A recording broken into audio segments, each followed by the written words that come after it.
Street लाईटची देखील महिने दुरुस्त होत नाही अशी परिस्थिती आहे आणि रस्त्यावरची जी खड्डे पडली ती देखील दुरुस्त करण्यासाठी कोणताही प्रयत्न नगरपालिकेकडून केला जात नाही. केवळ मुख्याधिकारी नसल्यामुळे ही सगळी कामं नियमितपणे व्हायला पाहिजे होत नाहीये. म्हणून आम्ही सातत्याने प्रयत्न करतोय. मंत्र्यांकडे, मुख्यमंत्र्यांकडे, कलेक्टरकडे सगळ्यांकडे आम्ही सातत्याने पत्रव्यवहार करतोय, पाठपुरावा करतोय, परंतु अद्यापपर्यंत या ठिकाणी मुख्याधिकारी अजून प्राप्त झाले नाही. आज नुकतेच 70-80 मुख्याधिकारी नेमले गेले समज राज्यामध्ये, परंतु आपल्याकडे मात्र मैसूरला मुख्याधिकारी मिळाले नाही.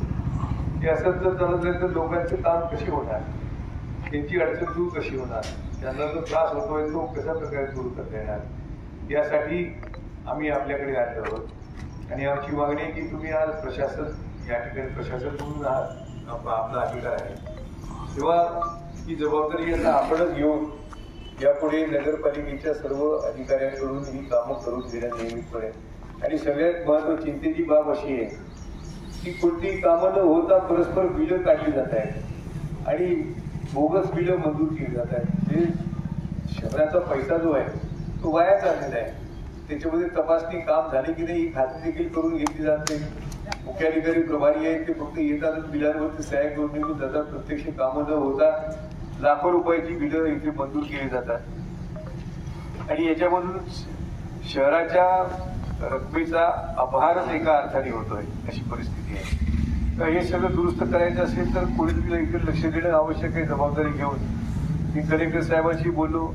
त्यांनी आम्हाला असे आश्वासन दिलं की नायब तहसीलदार आणि आपल्या माध्यमातून त्या पुढच्या काळामध्ये जोपर्यंत CO येत नाही तोपर्यंत हे काम आपल्या माध्यमातून चालवण्यासाठी मी आदेश देतोय. ते त्याचा आदेश आपली ही सगळी भावना अडचणी प्रश्न आपण प्रशासनाकडे पोहोचवाव्यात आणि लवकरात लवकर हा प्रश्न सोडवण्याचा प्रयत्न करावा अशी आमची सगळ्यांची विनंती आहे.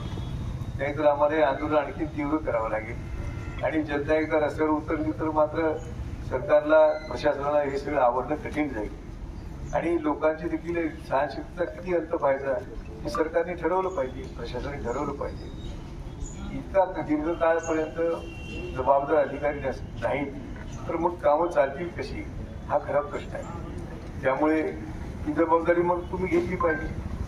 प्रशासन प्रतिनिधी म्हणून आणि ते प्रशासन म्हणून तुम्ही इथे असल्यामुळे तुम्हाला ही जबाबदारी घ्यावी लागेल अशी आपली आग्रहाची तुमच्याकडे मागणी आहे.